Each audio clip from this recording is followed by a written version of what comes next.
ঘুমোবো আমি, ঘুমোবে তুমি, গল্প শোনাবে ঘুম পড়ি, হালকা আলো, চোখ বন্ধ।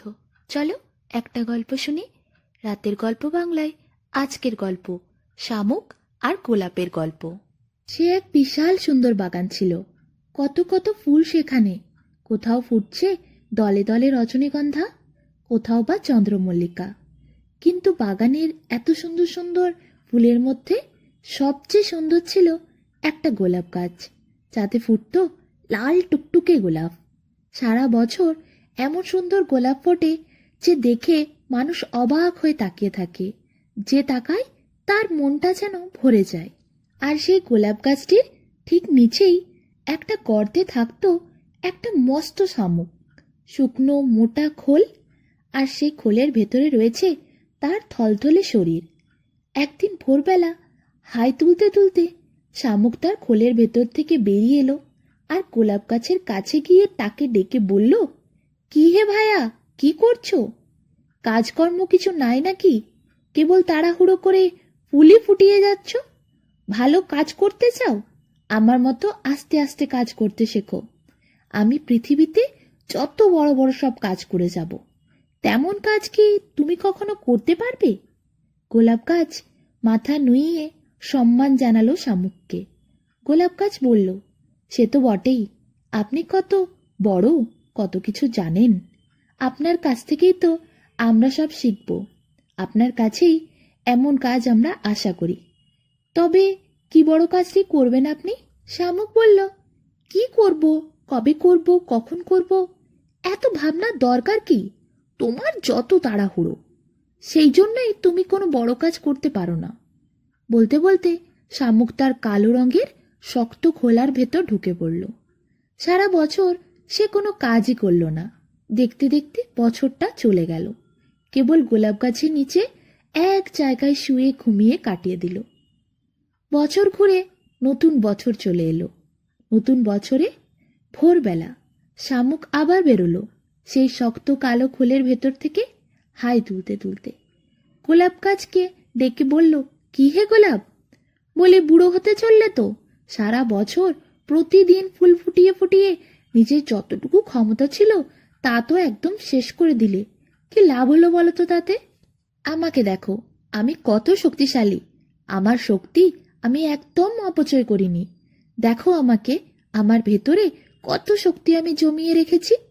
আচ্ছা গোলাপ, এতকাল যে তুমি ফুল ফুটিয়ে চলছো, তা কখনো তুমি ভেবেছ তুমি ফুল কেন ফোটাচ্ছ?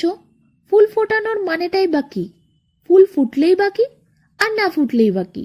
শামুকের এইসব কথা শুনে আর এত প্রশ্ন শুনে গোলাপ গাছ তো রীতিমতো থতমত খেয়ে গেল। গোলাপ গাছ বলল, না, কখনো তো আমি একথা ভেবে দেখিনি। ফুল ফোটাতে আমার ভালো লাগে। না ফুল ফুটিয়ে আমি থাকতেই পারি না, তাই ফোটাই। সূর্যের আলো যখন আমার উপর পড়ে, ছড়িয়ে দেয় আমার শিরায় শিরায় একটা আলোর জ্যোৎস্না। দক্ষিণা বাতাস আমার পাতায় পাতায় ঠান্ডা করে হাত বুলিয়ে দেয়।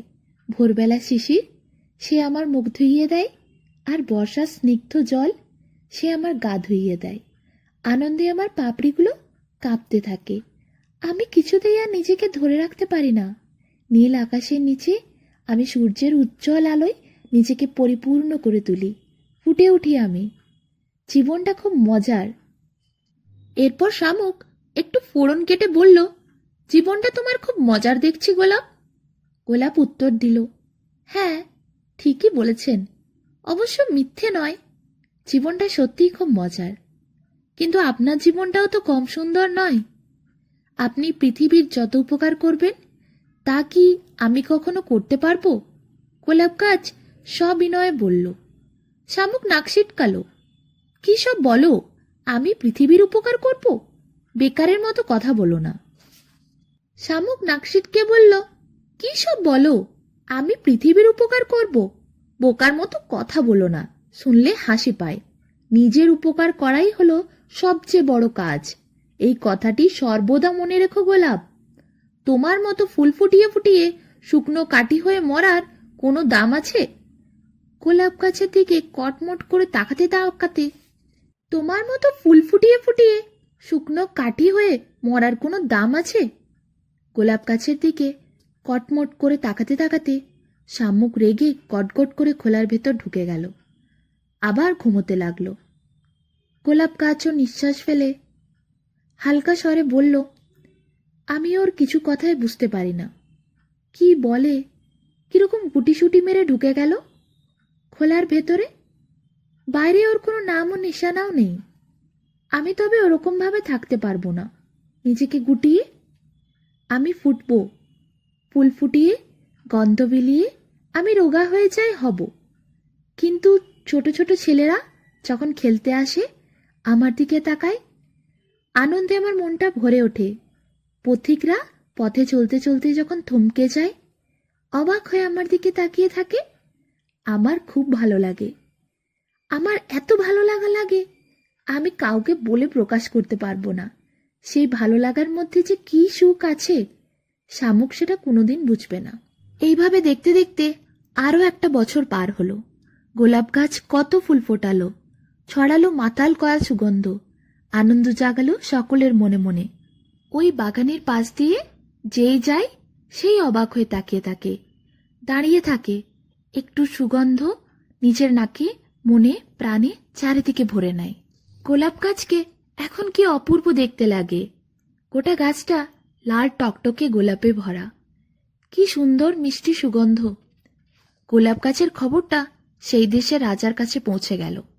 রাজাকে একজন যে খবর দিল, ওই বাগানে একটা গোলাপ গাছ আছে। কি সুন্দর ফুল তার, দেখলে চোখ জুড়িয়ে যায় আর সুগন্ধে মন ভরে ওঠে।